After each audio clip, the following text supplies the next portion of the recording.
Hey, I'm Dom, and this is Exhibition, a show shedding light on undertold stories, vanishing traditions, and humans doing cool shit.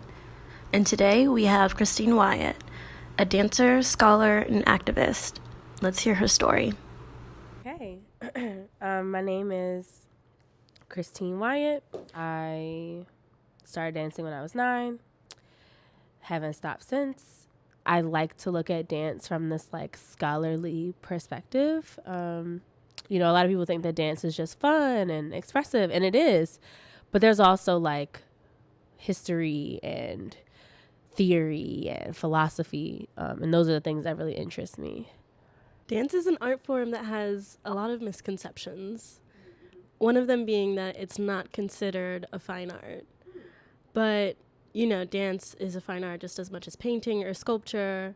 And that is something that you bring to your movements, that intention of communicating something. How do you unpack that through dance, or with the term you've used before, decolonized dance? I think what's important to acknowledge is that there are different iterations or different versions of dance as an art form. So there's dance for entertainment. There's dance, there's scholarly dance. There's dance as research, dance as investigation, truth seeking. As for how I unpack all of the social things, all of the dialogues around race and class, I think I start with story. I start with my own story, my own experience, other people's experiences. I start with text, novels that I've read, not written, Lord, eventually. But no, novels that I've read, and also the dancers that I work with. All of our narratives, and just kind of contending with, how does racism show up in your life? What about colorism? Just asking those questions. It always starts with inquiry. It always starts with asking questions. They're responding to that in movement. It's oh, well, my whole senior project was about exhaustion. I don't think one of my professors knows that I ended up making my senior project because of my experience with this person. But basically, one day I was just extremely exhausted. It was a class that followed the election of that man. 45. And so I was just exhausted during that time. The fact that he was in office, or being inducted in office, was exhausting. And then at the time I had a Black Lives Matter sticker on my car, and it just felt so it was scary to drive around in Richmond with a Black Lives Matter sticker on my car, because people drive so aggressively. Or at least I felt, it might have been in my head, but I just felt people were so aggressive towards me on the road, to the point where I just had to take it off. And so just between the stress of him being elected and how that was going to affect me in my daily life, between me and my bold activism, and just dealing with the consequences of that, plus being an undergrad, plus being a dance and choreography major, plus being excellent in everything I do, at least trying my best, right? It was a lot. And so I was exhausted. And one day my teacher was why are you so tired? Why are you, you're not being yourself? Just some shit. I was and my rebuttal to her was why am I tired? Why am I bringing this to class? What? What are you talking about? What do you mean? Why not? Right. So I just had a lot of questions around that. And so I ended up making my whole senior project about exhaustion. It was a piece called Tide, TI''ED. And I basically did research on the psychological, emotional, social, physical effects of exhaustion and tiredness, and just kind of figuring out what that means, and where that language came from. And then I ended up doing research on Fannie Lou Hamer, who gave a speech. Wow, Lord, that's a lot. Okay, so Fannie Lou Hamer, she was a sharecropper and ended up becoming like one of the main activists during the civil rights movement. Like she was as big of a deal as like Martin Luther King. And so she ended up giving a speech. She gave a lot of speeches. She did a lot. But what I ended up finding was that, like, you know, the president at the time was like really intimidated by her and her testimony of her being a sharecropper and her, like, you know, trying to vote in Indianola, and like the police like taking her and her crew like to jail, and they beat her, and yeah, it was crazy, right? So hearing her story and like seeing the parallels between like her story, her like how intimidating it was, you know, for all this injustice to be happening, and like for there to be testimonies that she was able to give, like that shining light on that situation, and like, you know, all across America, like people are like, oh my goodness, like what's going on? That really spoke to me, and there was parallels between her time and our time.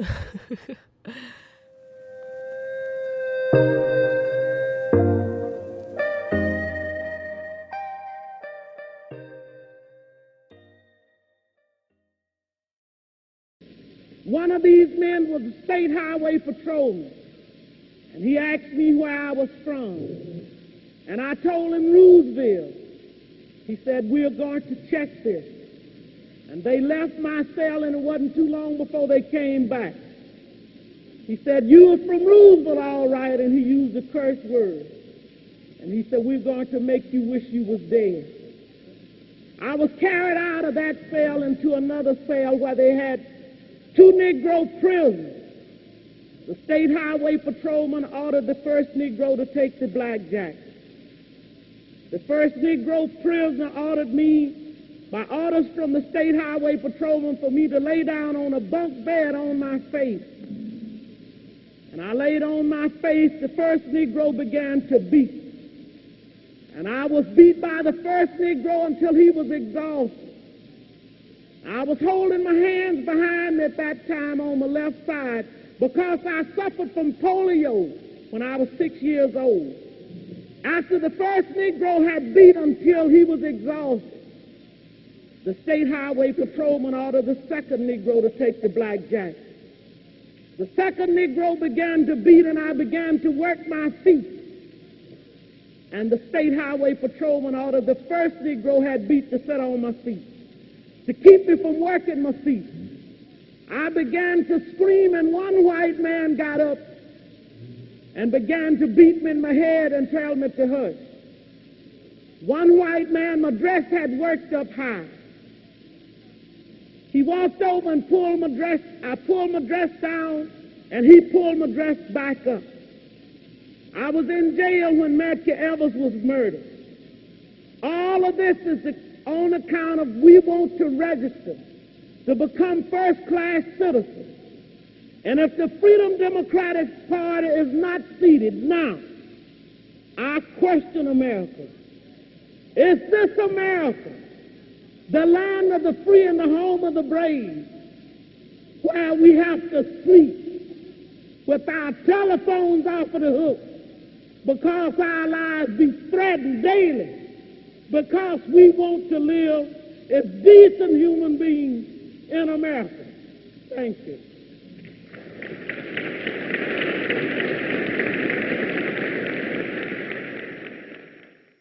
How has Eurocentric ideals manifested in dance throughout your life? One of the main sources of Eurocentric ideals is ballet. Ballet is like the main source of like our knowledge about what is beautiful and what is acceptable in dance. And I mean, to be honest, like I loved ballet. I mean, I still love ballet as a form, but there's a lot of things that come with that art form. As I grew up, you know, in learning ballet. Ballet was one of the first forms that I learned, ballet, tap, and jazz. Tap and jazz are like American art forms, right? So they emerged in the Americas. They were forms that, you know, the ideas, the philosophies, the aesthetics were all informed by different types of people, white, black, Latin. And so it was interesting growing up because I continued to train. Like ballet, I've always taken ballet. You know, it's thrown around a lot in the dance world that like ballet is like the fundamental of all dance forms. No, it's not. There are other dance forms. Navigating now, I think this has a lot to do with by me identifying as an African American. Like since I'm American, or since I grew up in America, I exist in an American society. I can't deny the part of myself that is informed by whiteness, right? So I think that I would do myself a disservice if I tried to pretend like I only claim the part of myself that's Black or of African descent, right? Because there's a lot of things about, you know, African or dance forms of the diaspora that I don't know anything about, right? So in my dance form, I just try to say, well, in my dance practice, I should say, I try to stay as true to myself as I can. And I can't deny the fact that I have had ballet training since I was 9 years old. And I can't deny that I've taken ballet since then and all the way through college. And I can't deny that I have a value system that enjoys ballet or the ballet aesthetic. I will say that now that I've like started to decolonize the way I think about dance and diversify my experiences in dance, my value system is shifting. A lot of times I find myself denying myself of the different ideas that come from ballet. Oh, I need to have line. Oh, pointed feet. You know, the audience should always see your face. Like you have to have an upright, you know, vertical spine, flexibility, you know, all these things that people really value. Even people who aren't even associated with dance. Like if you see dance and someone is flexible and points their toes and has 180-degree rotation, and you see their face and their body is skinny, like you see that and you're like, oh, that's beautiful. Oh, that's dance. And so now I'm very much like, oh, well, what is it like to honor the earth? What is it like to get low? What is it like to touch the floor? What is it like if my expression isn't defined by, you know, those types of beauty? What happens if I'm real and I'm not trying to portray some character or some idea of what beauty should be?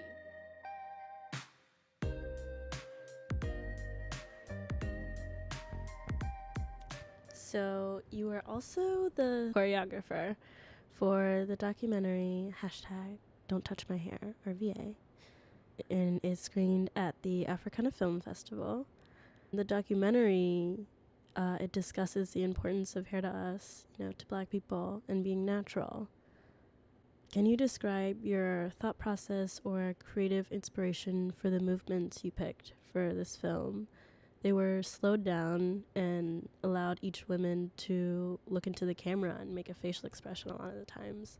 Yeah, so, how do I start? Well, I think one of the main things that I talked to the director about, Chaz Barax, I talked to him a lot about making sure that when whatever choices we make, that we are intentional about not erasing anyone's story. So not encouraging this film to be about like the Black experience, but actually saying no, like its experiences, we're not all the same. Like we aren't a monolith. We don't all live the same experiences. We all have different jobs and we do different types of things, and we've all had different types of exposures. You know, we've lived in different places. We all studied different things. Some of us chose not to study anything, right? And so definitely highlighting that. As far as the movement, though, since I wanted it to focus on experiences, a lot of the movement was self-inspired, right? So my role mostly was staging, giving prompts, and then creating a safe space for people to respond in movement to those prompts. So a lot of it was like when we had the scenes that were heavy movement, or, you know, focus solely on movement, it was like, oh, well, like I had a lot of prompts about hair joy. Like, how does your hair make you feel? Starting there, how does your hair make you feel? And then like, oh, well, how do you express joy with your hair? Because I express joy with my hair a lot. Or hair freedom. I think that was the language I used, hair freedom. How do you feel free with your hair?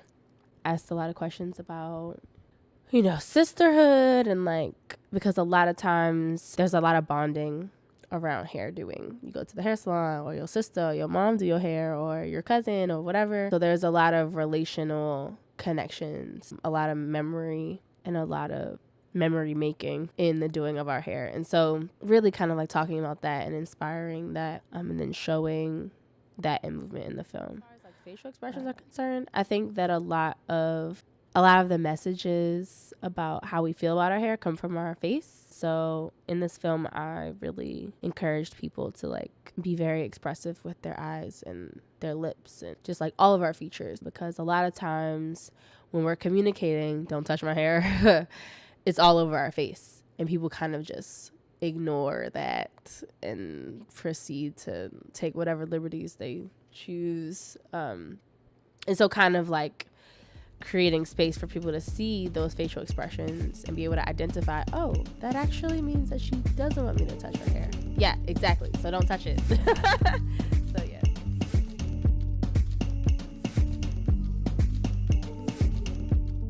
In an ideal world, I would be able to wake up and not manipulate my hair in any way, and, ensure that it's like healthy, put some oils or creams in it or whatever, and then just like go about my day. Ideally, like that's what natural hair is for me. But since we live in this society that has all of these standards of beauty, I firmly believe that the only reason why I wanted to straighten my hair when I was little was because of all of those images that I saw of women who were beautiful with straight hair. I mean, aside from the fact that like in growing up in America, right, because our people went through this process of like trying to like straighten our hair and like make it easier to manage, quote unquote, or whatever. For me personally, in my story, like, I don't know if my mom really knew how to take care of my hair. Like, I don't really know if she knew. Like, actually, my grandmother was a hairstylist. And so she like, had studied that, like was licensed or whatever, I guess, licensed. And so she studied the art of like pressing hair and that kind of thing. So I feel like my mom probably learned that from her. But my mom had locks. My mom wore her hair natural and short for a long time, but then she grew locks. So I feel like my mom was in rebellion of that aesthetic. But my mom had really long locks. So I always had these like images of like women with long hair being beautiful. I feel like locks are the closest thing to like being natural, but also meeting a certain standard of beauty that is acceptable in America. And I think that's because I think I have that perspective because I couldn't differentiate when I was a little girl. My mom had long hair and all these white women have long hair, and I want long hair too, And I did have long hair. And my mom never forced me to like get locks like her. Part of me wish she did, because then maybe I would maybe my perspective about my hair would be different. But whenever she did my hair, like, it would make my stomach hurt, and I didn't want her to do my hair. And like, I was the same way. Yeah, there's all this trauma around like hair doing, and we live, as Black women, as mothers who are Black, we live really stressful, demanding lives. My mom worked. Like, she wasn't no stay-at-home mom. Like, she worked. And so, like, we didn't have time to be sitting there doing my hair for hours. I mean, even though we did, nobody had time to be sitting there, taking breaks. And, like, I just wonder. I mean, I don't really remember because, obviously, I was little. But, like, I would want to ask her, like, did you, like, know how to detangle my hair without it, like, hurting me? That particular process really, it helped me question all those things. Did she know how to do my hair? Why was it so painful? And then like that was the main reason why I wanted to get my hair straight. I got a relaxer when I was in 3rd grade, and even to this day, I feel like it doesn't matter what I do to my aesthetic, what I do to my hair. It's always a double bind, because then even after I straightened my hair, I was still being like bullied. It's just like so hard to be Black in America. Like, people would say, like, oh, your hair looks like a wig, or, oh, like, like, because my hair was so thick and long, and it's like, people are haters, and they regurgitate and repeat the same thing that they hear their parents say, or their older sisters or cousins say, right? And it's just, like, a long history of trauma for me as far as hair is concerned. And even now, with my natural hair journey, it's still traumatic. I didn't decide to fully be natural or, wear my hair how it goes out of my head until probably my junior year of college. But like I dated this guy, he was like so mad that I like wasn't straightening my hair anymore. And he was like, why are you like changing something that doesn't need to be fixed? I'm like, but you don't understand the context. And so what a lot of people also don't understand is that like a lot of those products that, are designed for black hair, like are really toxic. They have all kinds of chemicals and all of those things that are, created in a lab.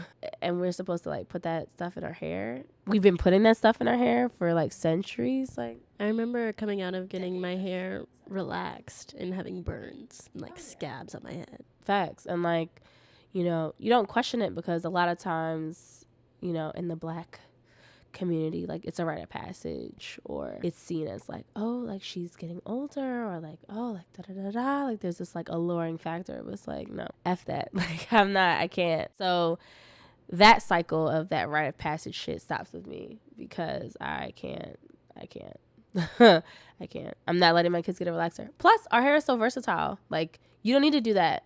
Right. And so I definitely think that the emergence of all of that stuff was a mix of ignorance and capitalism.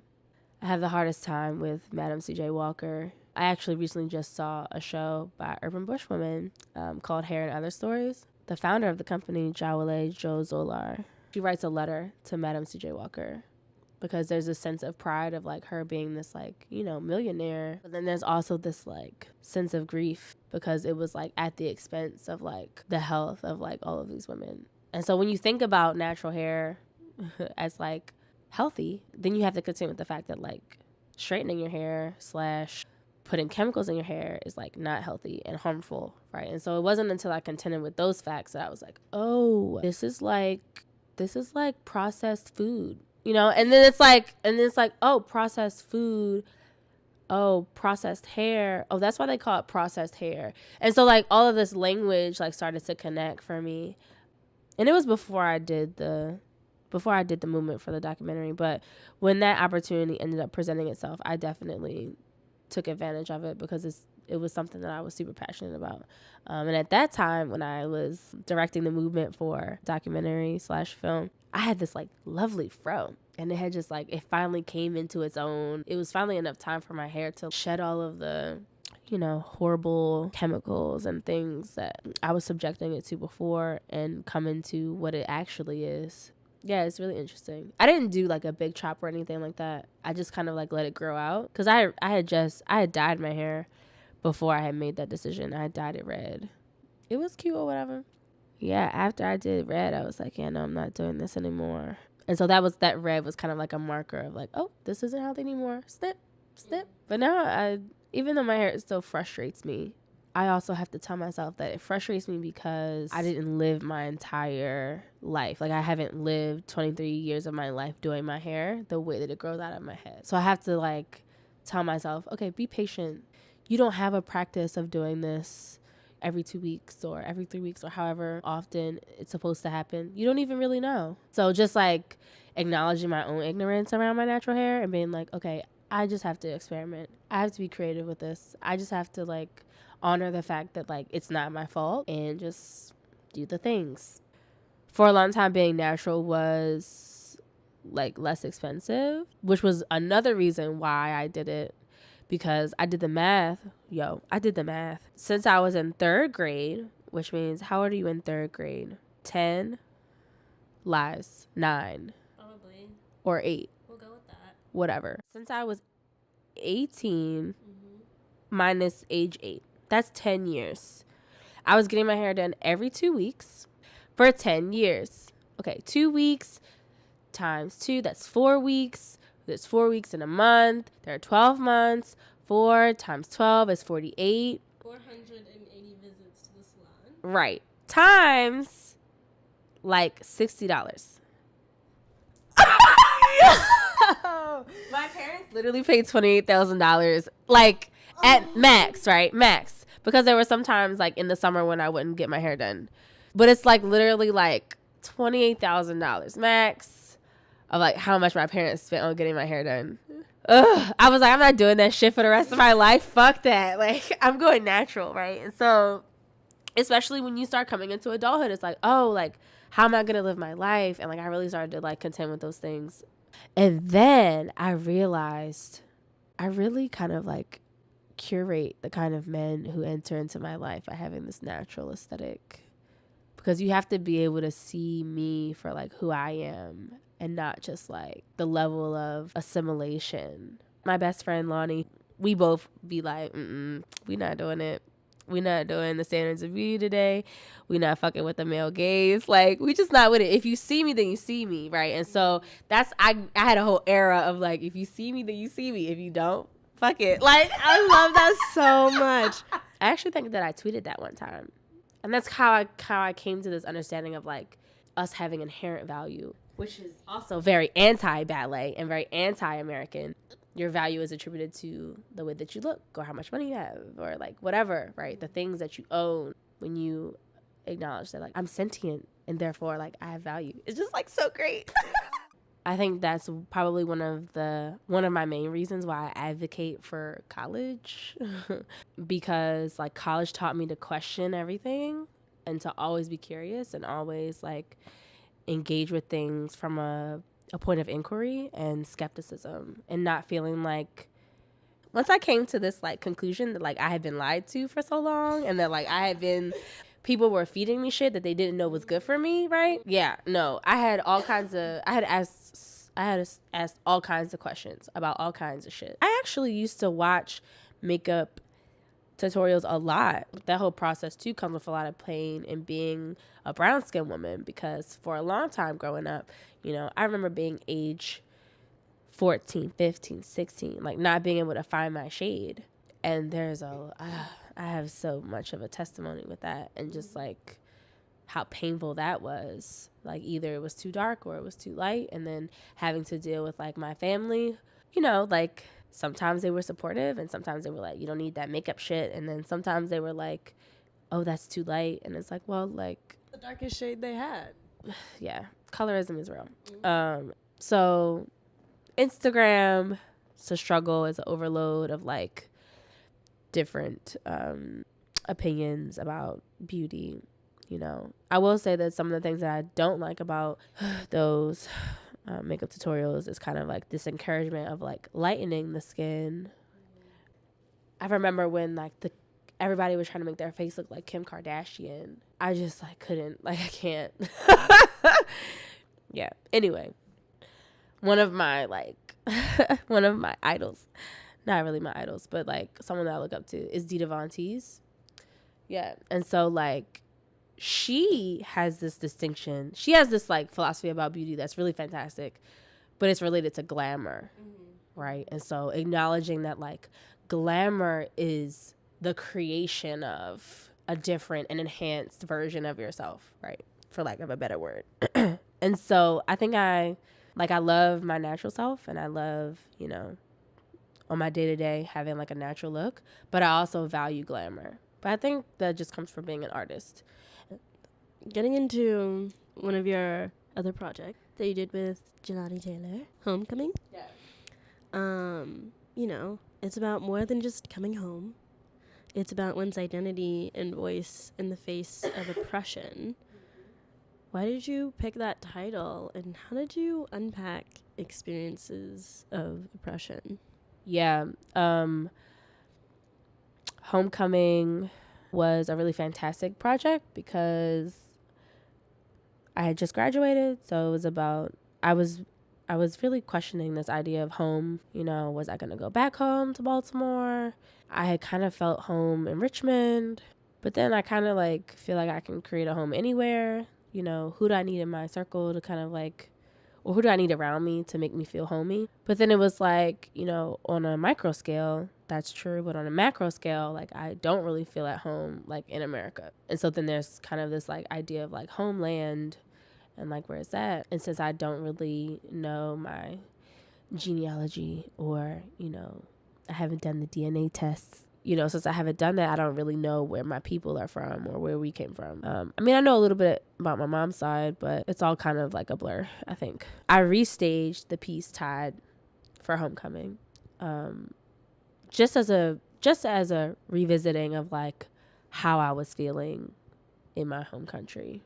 And the reality is that even though this is my home, like it's really toxic and it's really draining. Now I will say what made it different was in the first iteration of it, it was like a majority Black cast. Majority Black of like different shades of Blackness. And then there were 2 white women who were in the piece. But in this iteration in Homecoming, there were 3 white women and a Black man and a Black woman. And so it was different because I had more white bodies in the space than Black bodies. And like when I choreographed my senior project and cast it, right, I was really big on making sure that there were Black bodies and that my soloist was a Black woman and that she was always in the front or in the back and in the center. I feel like people in dance don't make enough choices that center Black women. Some things did come to light for me. There's this one section, I called it the breath section. All of the dancers are and sitting on their heels facing upstage, which is like the back of the stage for people who don't know stage directions. But they're facing away from the audience essentially, but you can still see their profile. And it's in silence. The whole section's in silence. And they're just like breathing. And it starts as like a, right, as like a catching your breath kind of thing. And then it builds from catching their breath to like this like essentially like a panic attack, right? And so I think my understanding of that section crystallized in Homecoming because it was like this idea of like catching my breath was like a metaphor for like how I contend with being exhausted. It's like, oh, I just need a moment to like catch my breath, right?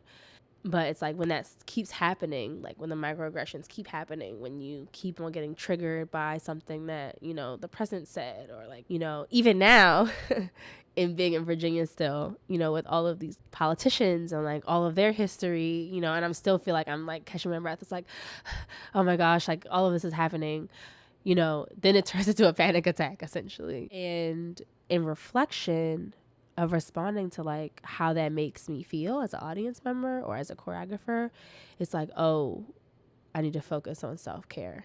I need to like take moments like for myself. I need to focus on things that bring me joy, which kind of ushered me into the next section of the piece, which is about organizing.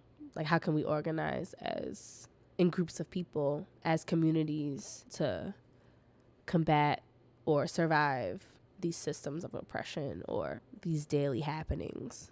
How can we facilitate our own care and like coddling, and how can we create safety for ourselves? So this is kind of the research piece, because then it like those things sparked things that I could do in my actual life.